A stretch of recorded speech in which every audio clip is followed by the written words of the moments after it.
প্রিয় শিক্ষার্থী বন্ধুরা, আশা করি সবাই ভালো আছেন। আমরা আজকে সমাধান করব সপ্তম শ্রেণী গণিতের অনুসরণী 2.1। এটা অনুসরণী 2.1, পর্ব হলো 4-এ। 3 নম্বরে শূন্যস্থান পূরণ করো। এখানে মোট 5টা অঙ্ক আছে, আমরা এই অঙ্কগুলো সমাধান করব। এই যে শূন্যস্থান পূরণ করো, এগুলা দুইভাবে করা যায়। অনুপাতের সূত্র অনুসারেও করা যায়, আবার সরাসরি শূন্যস্থান নির্ণয় করার পদ্ধতি অনুসারেও করা যায়। এখন যেহেতু এখানে অনুপাতের সূত্রের কথা কিছু বলেনি, আমরা এমনিই করব সরাসরি। ক নম্বরে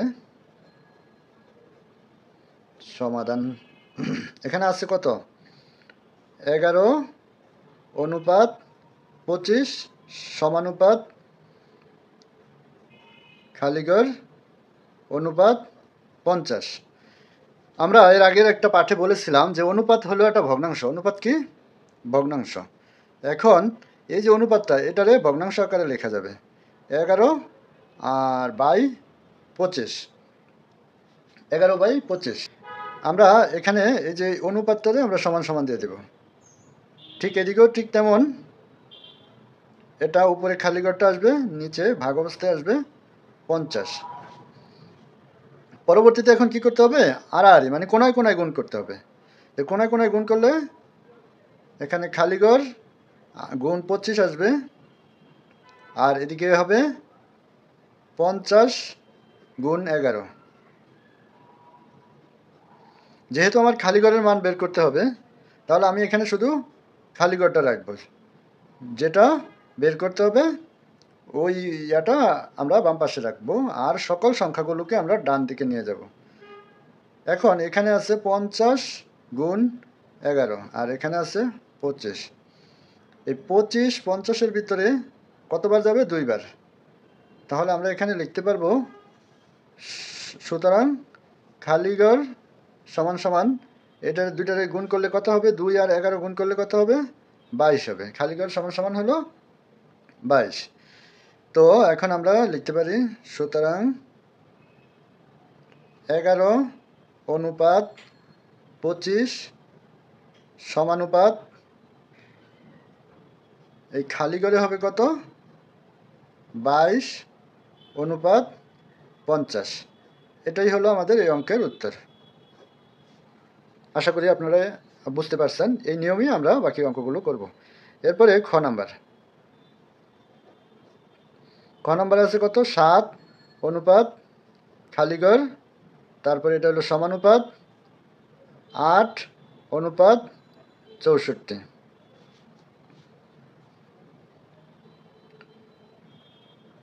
আচ্ছা, এটার সমাধান। এখন 7 অনুপাত খালিঘর সমানুপাত 8:64। তারপরে বা এখানে এটার আগে সমাধানটা লিখলে আর পরে এটা লেখা লাগতো না। তো আমি যেহেতু সমাধানটা আগে লিখিনি, অঙ্কটাই সরাসরি উঠেছি, তাই সমাধান লিখে এখন পরে এটা আবার অঙ্কটা তুললাম। এখন এখানে আমরা তো জানি এটা ভগ্নাংশ হবে, তাহলে উপরে আসবে 7 আর নিচে আসবে এখানে খালিঘর। এটা হবে সমান সমান, উপরে যাবে 8, নিচে যাবে 64। পরে বা এখন কোনায় কোনায় আড়াআড়ি ক্রস গুণন করতে হবে। খালিঘর গুণ 8 ইকুয়াল টু 64 গুণ 7। বা শুধু আমার খালিঘরের মান যেহেতু বের করবো, তাই খালিঘরটা এখানে রাখবো, আর বাকি সব ডিজিটগুলো এখানে এই ডান দিকে নিয়ে আসবো। তো 64 গুণ 7, আর এই যে 8 এখানে গুণ অবস্থায় আছে, এখানে আসলে ভাগ অবস্থায় চলে যাবে এই 8। 8 দ্বারা 64-রে ভাগ করলে 8 8 64, কয়বার যায়? 8 বার। তাহলে এখন আমরা এখানে লিখতে পারি, সুতরাং খালিঘর ইকুয়াল টু 7 কত হবে? 56। 7 56। এখন আমরা লিখতে পারি, সুতরাং 7 অনুপাত খালিঘরে হবে কত? 56 সমানুপাত 8:64। তো এটাই হলো আমাদের উত্তর। আশা করি এটা বুঝতে পারছেন। এই 56 এটা বোঝা যাচ্ছে না, তাই আমি এখানে লাল কালি দিয়ে আবার একটু লিখে দিলাম। খালিঘরে হবে 56। গ নাম্বারে আছে, গ নাম্বার আমি সরাসরি সমাধান দিয়ে করব। আছে 2.5 সমানুপাত, ও এখানে একটা আছে, এটা 2.5 অনুপাত 5, তারপরে সমানুপাত আসবে 7 অনুপাত খালিঘর, 2.5 অনুপাত 5, তারপরে সমানুপাত 7 অনুপাত খালিঘর। এখন দেখেন আমরা তো অনুপাত্রে জানি ভগ্নাংশ, তাহলে ভগ্নাংশ লিখলে উপরে যাবে এটা 2 অনুপাত 5 আর এটা যাবে নিচে, তারপরে সমান, এটা আসবে সমান সমান, এটা 7 উপরে থাকবে, নিচে এই খালিঘর চলে আসবে। পরে বা আমরা তো জানি যে কোনায় কোনায় আড়াআড়ি গুণ করতে হবে, তার মানে এখানে হবে 2.5 গুণন খালিঘর, তারপরে এটা আসবে 7 গুণন 5, তারপরে বা এখানে আসবে খালিঘর, আর এই 7 গুণন 5, আর এই যে 2.5 এখানে গুণ অবস্থায়, এখানে আসবে ভাগ অবস্থায়। এখন যেহেতু এটা দশমিকের, তাই আমি এটার জন্য পরে আরেকটা লাইন নিয়ে আপনাদেরকে দেখাচ্ছি। কারণ হলো দশমিকের ভাগগুলো আপনারা যারা এখনও একটু ওই নতুন বা যে বুঝে কম, তাদের জন্য একটু এভাবে করলে ভালো হয়।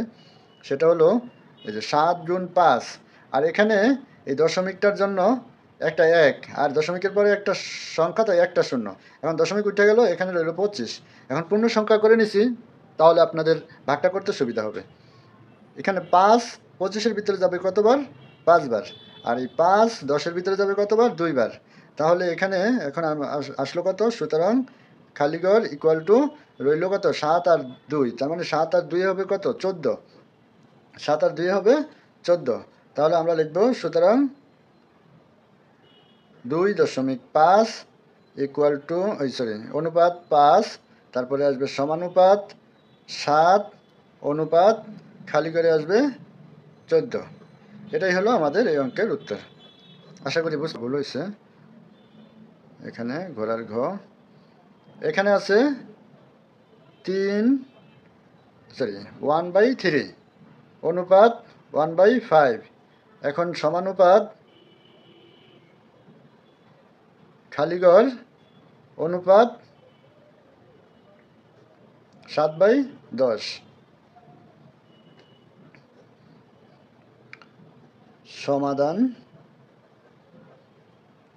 সমাধান করলে এখন আমরা একটু এখান দিয়ে করি, নিচের থেকে 1/3 অনুপাত 1/5 সমানুপাত খালিঘর অনুপাত 7/10। এখন আমরা তো জানি যে অনুপাত হলো একটা ভগ্নাংশ, বা এটা যাবে উপরে 1/3 আর এটা আসবে নিচে 1/5 সমান সমান, এটা যাবে এই খালিঘরটা উপরে যাবে আর এটা আসবে নিচে 7/10।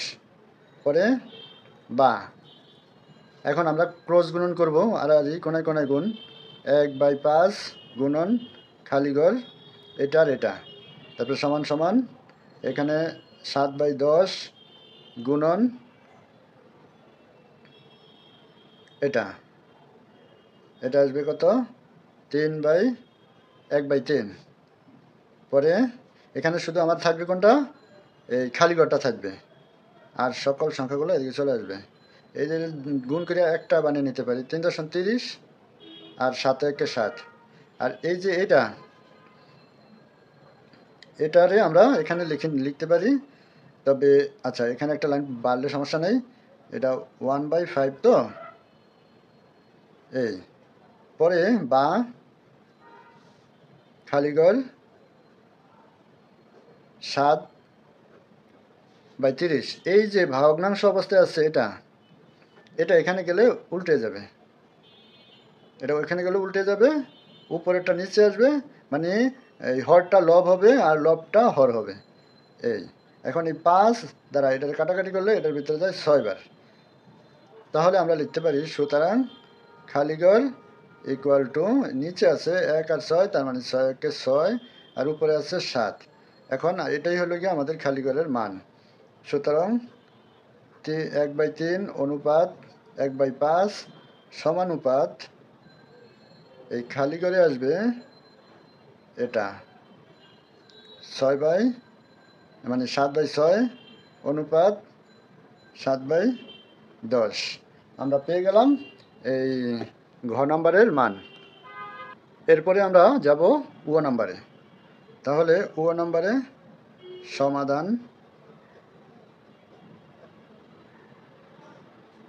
এখানে প্রথমে আছে কি খালি ঘর, তারপরে অনুপাত 12.5, এটা হলো সমানুপাত 5 অনুপাত 25। তাহলে আমরা তো জানি অনুপাত হলো একটা ভগ্নাংশ, তাহলে এই ভগ্নাংশ করতে গেলে এটা প্রথমটা এটা উপরে যাবে আর এটা নিচে আসবে। 12.5 সমান সমান উপরে 5 নিচে 25, পরে বা আর গুণ করব, খালি ঘর গুণ 25, তাহলে 5 গুণ 12.5 এই দুটা গুণ, তারপরে এখানে খালি ঘরটা থাকবে, এখানে এই 5 গুণ 12.5 আর এই 25 নিচে আসবে, দিলাম। তারপরে এখানে খালি ঘর রইল, এখানেও আমরা দশমিকটা উঠাবো, তার জন্য আরেকটা লাইন বাড়লো 25 আর 5 গুণ এই যে এটার জন্য আমরা কি করব, এটা যেহেতু উপরে দশমিকের তাহলে এটা নিচে লিখতে হবে 1 দশমিকের জন্য, আর এইখানে একটা ডিজিটের জন্য একটা শূন্য, আর এখানে 125 হয়ে যাবে। এখন এই 5 10-এর ভিতরে যায় 2বার গেল এটা, আর 25 যদি দেই তাহলে 25 5 25 125 কয়বার যাবে 5বার। তাহলে এখন আমরা এই দুইটারে কি করব, ভাগ করব। তো যদি আমি এই যে 2/5 2 দুগুণে 4 হাতে 1 দশমিক দিয়ে একটা শূন্য নামাইলাম, 5 দুগুণে 10, তার মানে 2.5 হয়, এখানে হয় কত 2.5। তো বা খালি ঘর ইকুয়াল টু 2.5 হয়। হ্যাঁ, এখন আমরা লিখব সুতরাং, সুতরাং খালি ঘরে আসবে 2.5 অনুপাত 12.5 সমানুপাত 5 অনুপাত 25। এটাই হলো আমাদের এখানে উত্তর। তো আশা করি আপনারা বুঝতে পারছেন। ভিডিওটা দেখার জন্য অসংখ্য ধন্যবাদ। ভালো লাগলে সাবস্ক্রাইব করে লাইক কমেন্ট শেয়ার দেবেন।